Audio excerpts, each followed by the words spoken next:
Assalamualaikum warahmatullahi wabarakatuh. Selamat bertemu kembali anak-anakku, para siswa SMP kelas 9. Puji dan syukur mari senantiasa kita panjatkan kehadirat Allah Subhanahu wa taala yang memberikan kita kesehatan, keselamatan, sehingga pada kesempatan kali ini kita bisa bersama-sama menyimak terkait dengan pembahasan latihan soal persiapan ASPD tahun 2021. Pada kesempatan kali ini pembahasan akan dibagi untuk beberapa Bapak Ibu Guru.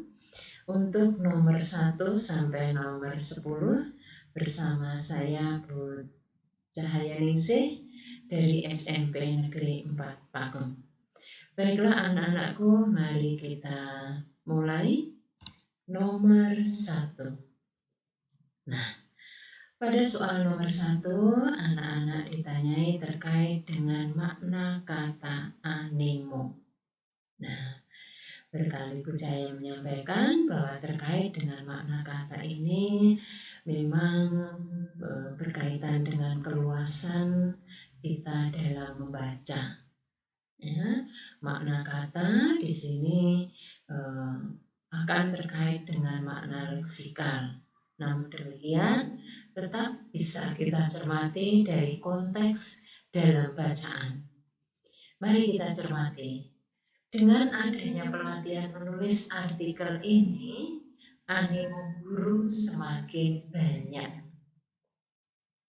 Menulis artikel di koran menjadi buruan para guru untuk mengikutinya. Dengan menulis artikel dan bisa terbit di salah satu surat kabar akan menjadi suatu kebanggaan tersendiri. Nah, makna kata animo dalam teks tersebut apa, Nak? Jawaban yang tepat adalah D. Hasrat dan keinginan yang kuat untuk melakukan sesuatu. Ya. Dalam hal ini yaitu melakukan apa sesuatu itu menulis. Ya. Di sini maka jawaban yang A, usaha yang dilakukan untuk mencapai tujuan tertentu, bukan jawaban yang tepat. Demikian pula dengan jawaban B, perasaan ya. Jadi ini bukan terkait dengan perasaan, tapi hasrat dan keinginan yang kuat ya. Bukan minat untuk melakukan pekerjaan, tetapi lebih pada sebuah hasrat dan keinginan yang kuat. Nah, ini ya nak ya. Jadi jawaban yang tepat adalah D. Kita lanjutkan nomor 2. Anak-anak, pada kesempatan ini anak-anak ditanyai terkait dengan tujuan penulisan teks. Ya, tujuan penulisan teks. Bagaimana cara kita menjawab dengan tepat? Perhatikanlah kata-kata kunci atau kalimat penanda yang terdapat di dalam teks. Ya, mari kita cermati. Memakai masker telah menjadi salah satu protokol kesehatan yang wajib dilakukan selama masa pandemi COVID-19. Masker bisa efektif mencegah virus jika digunakan dengan baik dan benar. Ya. Jadi baik dan benar terkait dengan penggunaan masker. Lanjut anakku, meski demikian masih banyak masyarakat yang kurang memahami waktu yang tepat menggunakan masker. Ya, jadi waktu yang tepat menggunakan masker. Adapun penggunaan masker yang tepat yaitu ketika berada di dalam ruangan yang tidak memiliki ventilasi yang memadai dan berada di ruang tertutup dengan banyak orang. Ya. Oh, kalau begitu apa sejatinya tujuan penulisan teks tersebut? Jawaban yang tepat adalah C. Menyadarkan masyarakat mengenai apa? Penggunaan masker secara tepat. Mengapa kita memilih jawaban itu? Mari kita cermati dari kalimat-kalimat yang saya tandai warna biru, warna hijau. Nah, berikutnya, mengapa bukan A? Mengajak masyarakat mengenakan masker bukan setiap waktu, tapi masalah saat yang tepat. Jawaban B, membujuk masyarakat untuk mengurangi risiko penularan COVID ini terlalu umum. Dalam hal ini itu terkait dengan penggunaan masker. Jawaban D juga tidak tepat, anakku. Memberi informasi kepada warga tentang fungsi masker. Jadi bukan fungsinya, tetapi bagaimana kita menggunakan masker dengan benar, dengan tepat. Jadi jawaban yang tepat adalah C. Lanjut nomor 3, ide pokok. Nah, ingat ya anak ya, ketika Anda ditanya terkait dengan ide pokok, temukan dulu di mana kalimat utamanya. Apakah di awal paragraf atau akhir paragraf? Setelah kita temukan kalimat utama, disitulah letak ide pokok. Ya, kalimat inti yang ada di dalam kalimat utama. Nah, mari kita cermati. Pada zaman modernisasi seperti sekarang, manusia sangat bergantung pada teknologi. Hal ini membuat teknologi menjadi kebutuhan dasar setiap orang. Hal ini mana? Hal ini pada kalimat pertama. Oh, kalau begitu, berarti kalimat utama ada di awal paragraf. Nah, coba kita cek di kalimat terakhir. Para petani yang bekerja di ladang juga. Nah, ini ada penanda juga. Berarti di sini kalimat ini juga menjelaskan kalimat sebelumnya. Oh, kalimat inti atau bagian intinya ada di awal paragraf. Apakah itu, nak? Jawaban yang B. Ketergantungan manusia pada teknologi. Ya, mengapa kita tidak memilih A? A ini terdapat pada kalimat kedua, yaitu pada kalimat penjelas, bukan pada kalimat utama. Kemudian, teknologi dalam berbagai aspek kehidupan ini merupakan kalimat penjelas pada kalimat ketiga. Meningkatkan hasil panen dengan teknologi pada kalimat keempat. Jadi, ide pokok yang tepat terdapat pada kalimat pertama, maka ide pokoknya yaitu jawaban B. Nomor 4, anakku.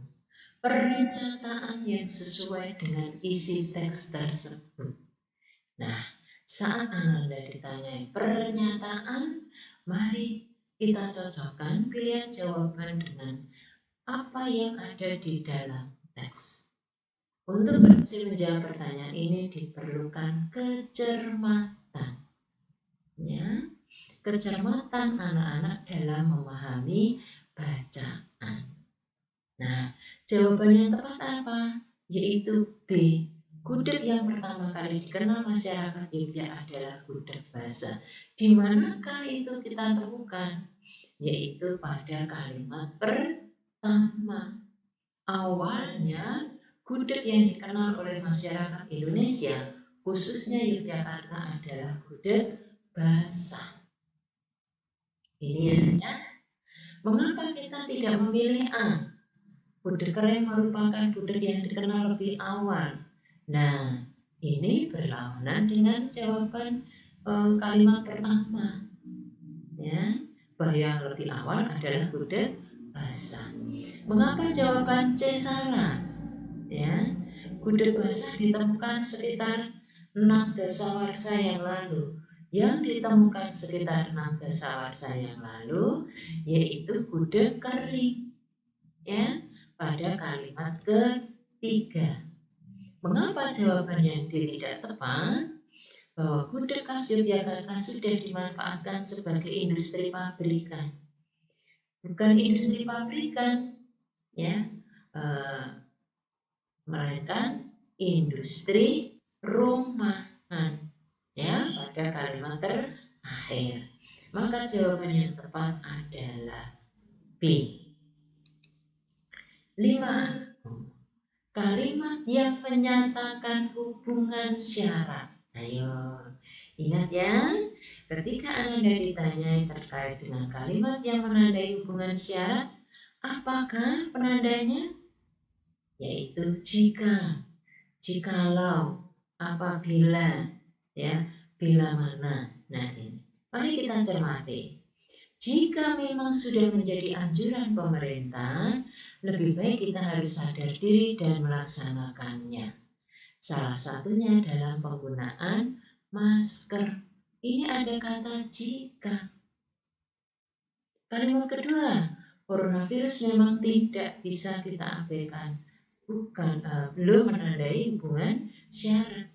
Kalimat ketiga, sudah banyak yang menjadi korban akibat virus COVID di dunia ini. Bukan. Nah, kalimat keempat inilah apa penandanya? Apabila. Nah, padahal kita bisa memutus rantai penyebaran virus tersebut apabila kita mampu menaati protokol kesehatan yang dianjurkan pemerintah. Oh, berarti kalimat yang menyatakan hubungan syarat di sini adalah kalimat nomor 1 dan 4. 6 anakku. Nah, anak-anak diajak untuk mencermati sebuah poster, ya. Lalu kalimat yang mewakili seluruh isi poster tersebut yang mana? Nah, 5 langkah cegah penyebaran virus corona. Nah, apakah masyarakat diajak untuk membaca kelima langkah? Bukan. Tujuannya anak-anak atau masyarakat bukan hanya diajak membaca, tetapi apa? 5 langkah mencegah penyebaran virus corona. Maka jawaban A tidak tepat. B. Masyarakat diajak untuk mencuci tangan. Hanya satu bagian dari 5 langkah. Belum mewakili keseluruhan. C. Nah, ini jawaban yang tepat. Masyarakat diajak untuk melaksanakan protokol kesehatan dengan memutus penyebaran virus corona atau virus COVID-19. D. Tepat. Masyarakat diajak untuk makan makanan bergizi. Hanya salah satu saja dari 5 langkah pencegahan penyebaran virus corona. Jadi nomor 6 yang tepat adalah C. 7 anakku.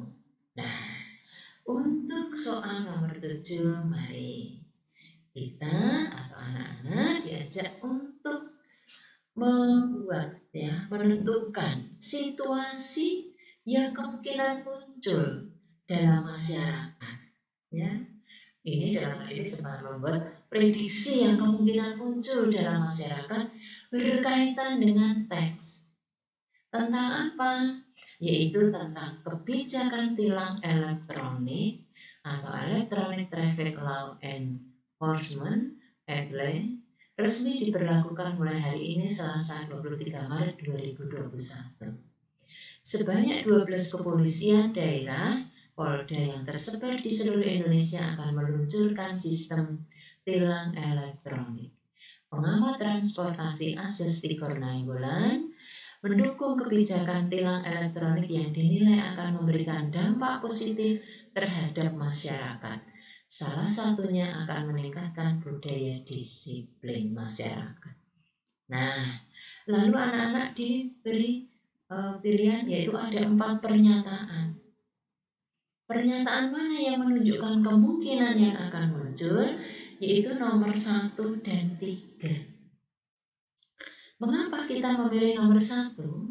Masyarakat akan semakin termotivasi untuk menaati, ya. Nah, ini yang betul adalah menaati peraturan lalu lintas. Ya, menaati. Mengapa ini? Dinilai akan memberikan dampak positif, ya. Ini menurut pakar. Ya.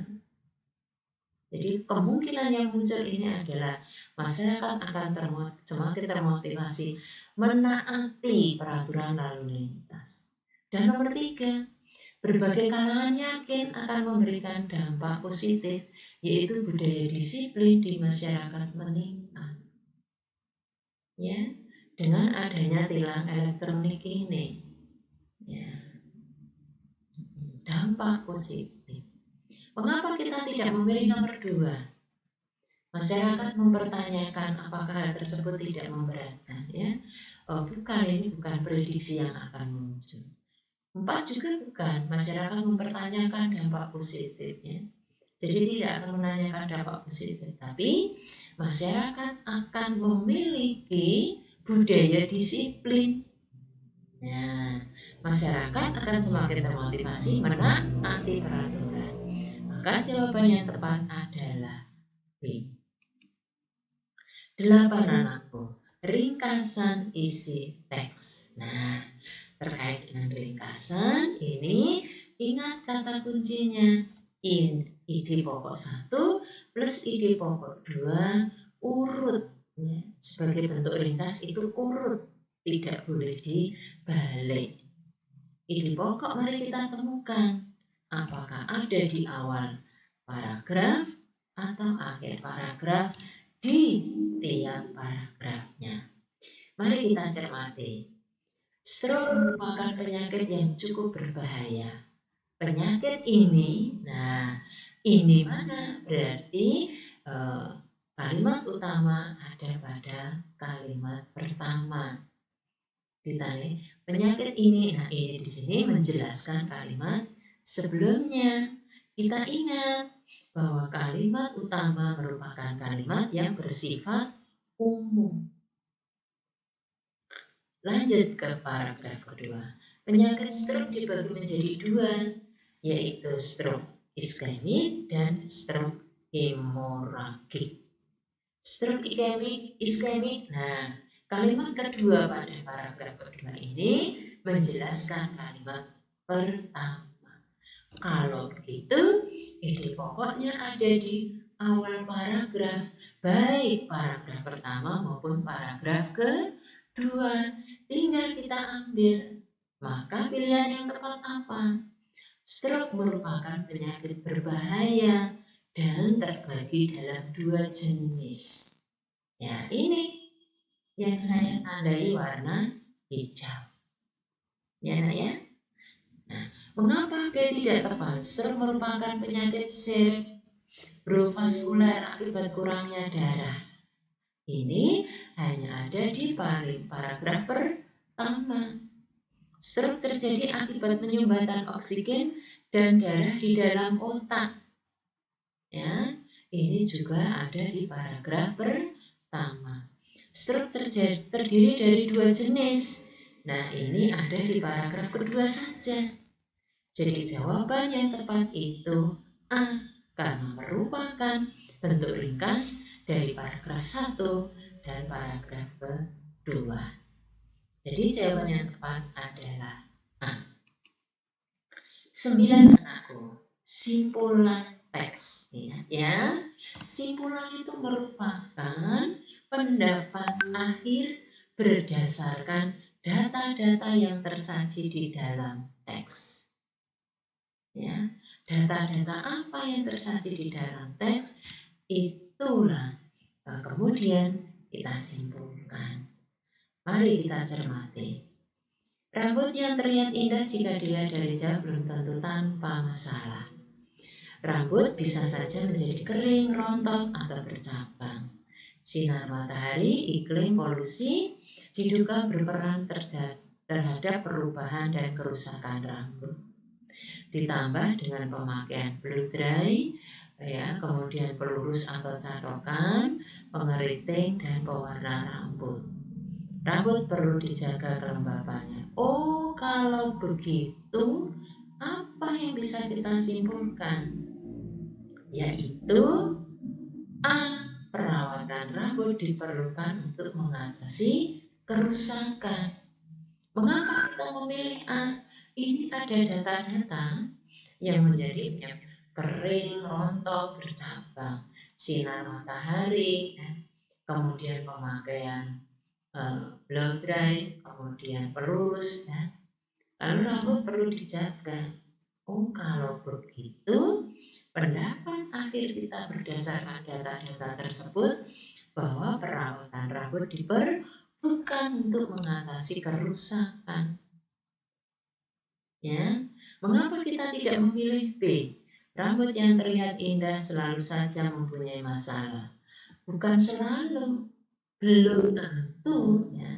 Dan ini sebuah simpulan yang tidak tepat ya. Kata selalu, padahal di sini ada data yang belum tentu. Sinar matahari, iklim, dan polusi penyebab kerusakan rambut ini adalah data yang ada di dalam teks. Rambut menjadi rusak karena kering, rontok, dan bercabang, ini data. Belum ada pendapat akhir berdasarkan data. Maka jawaban yang tepat nomor 9 adalah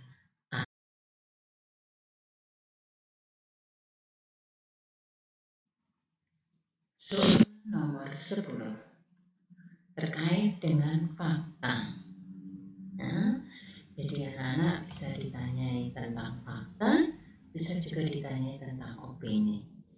Fakta yaitu peristiwa yang benar-benar terjadi, sementara opini atau pendapat ini masih merupakan sebuah pendapatnya yang belum tentu benar terjadi.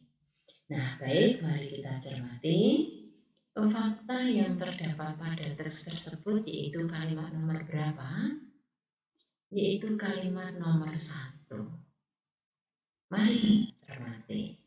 Wakil Gubernur DKI Jakarta Riza Patria di Balai Kota DKI Jakarta, Jalan Merdeka Selatan, Senin 22 Maret 2021, menegaskan bahwa sampai saat ini sekolah belajar tatap muka masih belum dilakukan. Ya, jadi ini adalah fakta. Ya.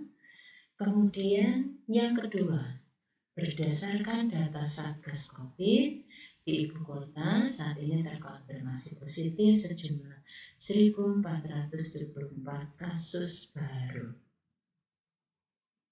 Nah, sekarang terkait nomor 3. Terkait dengan uji coba akan dilakukan secara bertahap. Akan. Ya, ini pendapat akan. Ya.